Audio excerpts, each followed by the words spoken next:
How do you tell the story of what God has done in your life? And when you tell the story, is Jesus at the center and his message of salvation? Rev Scott here, and we're going to continue with Peter's sermon here. Now, I can't do the whole sermon because it's quite a long sermon, but I want to highlight Acts chapter 2, 21 to 24. Then everyone who calls on the name of the Lord shall be saved. You that are Israelites, listen to what I have to say. Jesus of Nazareth, a man attested to you by God with deeds of power and wonders and signs that God did through him among you, as you yourselves know. This man handed over to you according to the definite plan and foreknowledge of God, you crucified and killed by the hands of those outside the law. But God raised him up, having freed him from death, because it was impossible for him to be held in its power. Peter is telling the story, and he's got three main points here.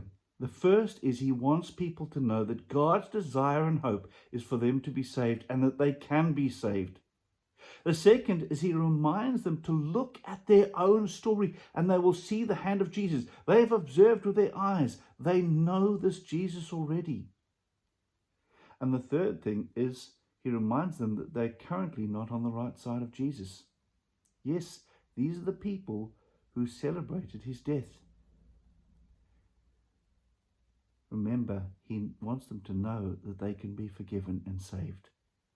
And so the safest place to be in the world is in the arms of Jesus. And the worst place is to be outside of the saving grace of Jesus. People don't know that they're unsafe. And how will they know unless you tell them like Peter did? Romans chapter 10, 13 to 15. For everyone who calls on the name of the Lord will be saved. But how are they to call on one in whom they have not believed? And how are they to believe in one of whom they have not heard? And how are they to hear without someone to proclaim him? And how are they to proclaim him unless they are sent? As it is written, how beautiful are the feet of those who bring good news. The greatest work anybody can be involved in this world is to tell people about the saving grace of Jesus. It means action. It means your feet need to move. That's why your feet are beautiful. You need to go where the people are. You need to tell them that they're out of step with God and that they already know this God.